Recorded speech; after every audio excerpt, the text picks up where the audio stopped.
गडाचा महादरवाजा बंद होत आहे. गडाचा महादरवाजा बंद होत आहे. गडाचा महादरवाजा बंद होत आहे. गडाचा महादरवाजा बंद होत आहे.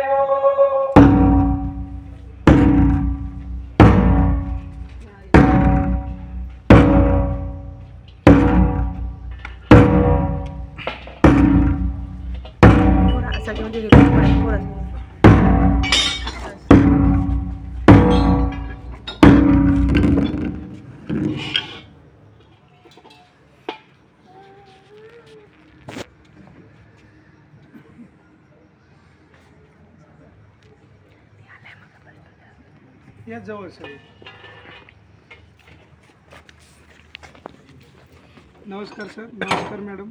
मी तुम्हाला आमच्या महादरवाजाविषयी 10 मिनिटं माहिती सांगतो. तर आमचा महादरवाजा का बंद केला जातो आणि का उघडला जातो.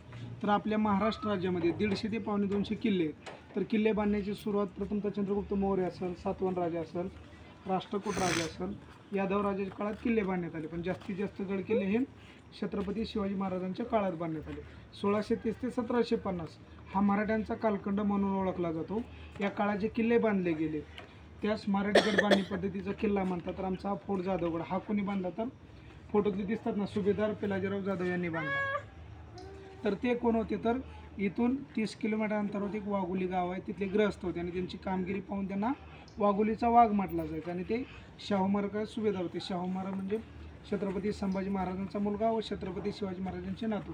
तर सुभेदार पिलाजीराव जाधवांना सासवडचा दिव्य प्रांत व पुणे नांदेड सिटी हा भाग जहागिरीसाठी बक्षीस म्हणून दिला होता. त्या जहागिरीचा कारभार पाहण्यासाठी 1707 फोर्ट जाधवगडची निर्मिती केली. तर गडाची सुरक्षा ही त्याच्या महादरवाजावर अवलंबून असते. महादरवाजा जेवढा मजबूत भक्कम असेल त्याची सुरक्षा ही तेवढीच मजबूत भक्कम असते. तर आमचा महादरवाजा गेले 312 वर्षापूर्वीचा जुना आहे आणि पूर्ण लाकडाचा आहे. तर एका दरवाजाचे वजन 1000 किलो म्हणजे 1 टन आहे. असं दोन्ही दरवाजाचे मिळून 2 टन आहे. आणि याला बंद करण्यासाठी कोणत्या प्रकारची लॉक सिस्टीम नाही. तर समोरून बघताय साखळदंड व पाठीमागून 100 ते 150 लाकडे आहे. एकदा काय ह्या भिंतीतून रोवली गेली. शत्रूंनी किती जरी तोडण्याचा प्रयत्न केला तरी हा महादरवाजा काय उघडत नव्हता. नंतर तुम्ही हा वरचा जेरोका बघता, तर इथून दिवेघाटापर्यंत शत्रू नजर ठेवली जायची. शत्रू गोडदळ येत आहे, पायदळ येत आहे, हाती दळ येत आहे, म्हणजे पूर्ण एक अंदाज घेतला जायचा शत्रूला येण्यासाठी इथपर्यंत किती टाईम लागतो. नंतर तुम्ही 4 होल बघतो. तर 4 होलचा असा उपयोग होतो की ज्या टायमिंगला महादरवाजा बंद असेल, शत्रू सैन्य तोडण्याचा प्रयत्न करत असेल तर त्यांच्या अंगावरती उकळतं तेल म्हणजे आपलं हीट ऑइल टाकायचे. कारण का तर शत्रू भाजला जायचा आणि मागे हटला जायचा. नंतर तुम्ही दरवाजेच्या दोन्ही साईडला नागाचं चिन्ह, ह्या साईडला काय आणि ह्या साईडला. तर या चिन्हाचा असा उपयोग होतो की तुम्ही जर गडामध्ये प्रवेश केला तर गडातले रस्ते वेडे वाकडे म्हणजे नागमोडे आकाराचे. कारण का तर शत्रूची गती थांबण्यासाठी. तर आपल्या गडाची खरी सुरक्षा पाहण्यासाठी म्हणलं तर आमचं रूम नंबर 401 म्हणजे महाराजा स्वीट रूम.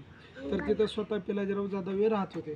जर तिथपर्यंत जायचं म्हणलं तर तुम्हाला 5 दरवाजे ओलांडून जावे लागत होते. जेव्हा का तुम्ही 4था दरवाजा पार केला की एका टायमिंगला एकच माणूस आतमध्ये जाईल अशी तडबिंत होती. म्हणून पूर्वी सुरक्षेला अतिशय महत्त्व दिलं जायचं. हे झालं सुरक्षेच्या बाबतीत. अन्न धान्य.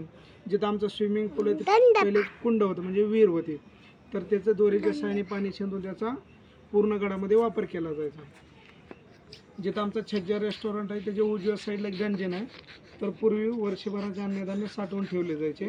तिथं आमचा आता छज्जा 12 रूम नंबर 101च्या खाली किल्लेपर्यंत म्हणजे श्री छत्रपती संभाजी महाराजांच्या जन्मस्थळापर्यंत 14 किलोमीटर भुयारी मार्ग.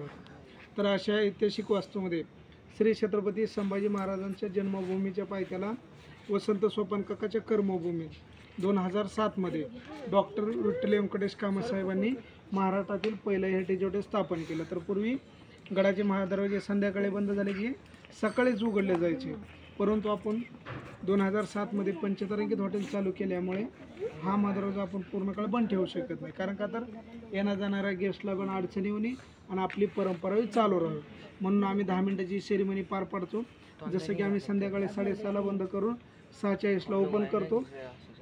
तसंच सकाळी आम्ही 9:20ला बंद करून 9:30ला ढोल तुतारी वाजून आम्ही महादरवाजा ओपन करतो. धन्यवाद सर. धन्यवाद. आता 7 वाजता गणपती मंदिरामध्ये आरती. आता उघडाल ना. तो बस हम लोग यहाँ आए